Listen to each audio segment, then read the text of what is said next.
Alors nous sommes le vendredi 19 septembre 2014, nous sommes de retour à Toulon, j'ai quelqu'un à côté de moi, je vais lui demander de se présenter, bonjour. Bonjour, je m'appelle Éric Demers, je suis écrivain et analyste de rêve. Alors justement, comme je disais, nous sommes de retour à Toulon, expliquez-moi un petit peu où on est ici. Ici nous sommes au 6e étage du Palais Vauban, à côté du commissariat central. Nous sommes dans un site qui s'appelle le Liberté, avec THE. C'est un endroit de bien-être pour les gens. Et ce soir, il y a une soirée portes ouvertes. Ce qui veut dire que tous les intervenants viennent et tout ce week-end, ils recevront tout le monde. Ça durera samedi et dimanche pour le public. Ce soir, il n'y a que les intervenants. Et ce week-end, tous les gens qui auront envie de venir voir rencontreront les différents intervenants et pourront se rendre compte s'ils sont intéressés par la sophrologie, plutôt par les minéraux, plutôt par les massages, plutôt par les analyses de rêve. Et chacun, éventuellement, pourra s'inscrire à différents ateliers. Voire aux ateliers de bio, puisqu'il y a des ateliers où on peut apprendre à faire la cuisine bio. Alors si je me suis arrêté sur un stand, parce qu'il y a aussi des stands, il y a votre stand, et sur ce stand, il y a un livre. En fait, il y a 3 livres qui s'appellent Nuages, Pluie et Voyage, et le premier s'appelle Nuages. Justement, la question que je pose généralement aux écrivains quand je les reçois, vous n'êtes pas le premier, hein, bien sûr, combien de livres vous avez fait? Là, j'en suis à mon 3e et j'en ai 2 autres en préparation. Ah, 2 autres qui sont en préparation. Donc, est-ce que ça veut dire justement que celui-là, c'est le premier?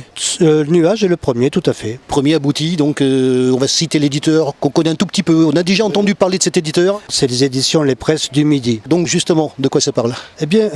C'est un ensemble de textes où je parle de ce que je vois, de ce que je ressens.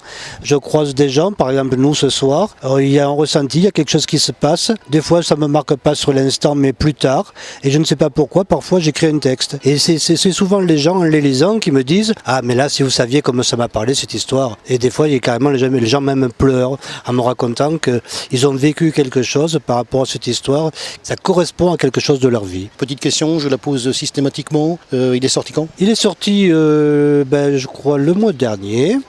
Et je serai la semaine prochaine à la fête du livre du Var, à Toulon. C'est l'occasion que le public le découvre, pour ceux qui ne le connaissent pas encore. Le deuxième, c'est? Alors le deuxième s'appelle Pluie. Et en fait, ce sont des livres et des titres que je cherchais depuis longtemps, parce qu'il est important de trouver un titre qui intéresse les gens. Et c'est avéré qu'un jour, sur le bureau de ma belle-sœur, il y avait un livre qui s'appelait Nuages et eau. Et je ne comprenais pas cette espèce de synchronicité, ce clin d'œil qu'on me faisait. Et Nuages et eau, c'est un livre qui a été écrit par le père mariste Bernard Rérol, qui était également directeur du monastère de la Sainte-Baume. Il explique dans ce livre que dans la tradition bouddhiste zen, les moines anciens, quand ils voyaient arriver de jeunes novices, ils les appelaient nuages et eau. Parce que c'était des jeunes gens, c'était des gens qui arrivaient et qui se lançaient sur le chemin de la connaissance. Et en fait, on pourrait dire, si on veut avoir des prétentions, disons, spirituelles, que nuage, c'est, et ça correspond un peu aussi à ma formation d'analyste de rêve, ça correspond aussi, nuage, c'est sortir de nous-mêmes, sortir de notre ego, essayer de s'élever et essayer de franchir nos déserts intérieurs, toutes nos difficultés, toutes les choses qui nous bloquent un petit peu, pour essayer après éventuellement de donner aux autres sous forme de pluie, de la transformation qu'on aura réussi à faire de nous-mêmes. Et tout cela, c'est ce voyage. C'est le voyage du nuage vers la pluie, qu'on peut résumer entre nuage, pluie et voyage. Donc là, on a l'explication du livre Pluie qui traite. Alors, ça traite plus exactement de quoi? Pour résumer, on a eu l'explication longue. Si on doit résumer, vous savez que sur les livres d'école, il y avait la leçon, puis il y avait le résumé de la leçon. Alors, le résumé, c'est quoi de Pluie? Le résumé, c'est que ce sont des petites choses qui nous sont données. Il ne faut pas prendre la pluie comme quelque chose qui nous mouille et qui nous fait froid, mais comme un bonheur qui nous vient.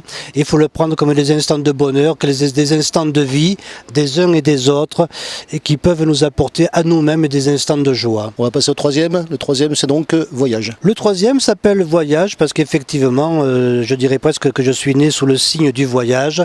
C'est une chronique, c'est une constante, c'est quelque chose de constant dans ma vie. Et le voyage, c'est comment on va de l'un à l'autre. Comment, entre ce que je suis né et ce que je suis devenu aujourd'hui, quel est ce voyage que j'ai fait. Quand je vois passer quelqu'un dans la rue, il s'avère que parfois, quelque chose accroche mon attention sans que je sache réellement quoi. Et pourtant, il y a un voyage là qui se passe. Et des fois, c'est tout simplement les quelques lignes que j'ai écrites à propos de ce que je viens de voir. C'est ce voyage-là qu'il est intéressant et important de retranscrire. Et dans ce livre Voyage, justement, ça parle de quoi? Ça parle de ces petites choses de tous les jours que moi j'ai tendance à appeler comme des graines de sable sur les plages de l'éternité. J'appelle ça comme ça parce que des fois ce sont des choses infinitésimales. Vous avez une personne qui passe, qui traverse la rue devant vous, vous la voyez et vous ne savez pas pourquoi il y a quelque chose d'intéressant.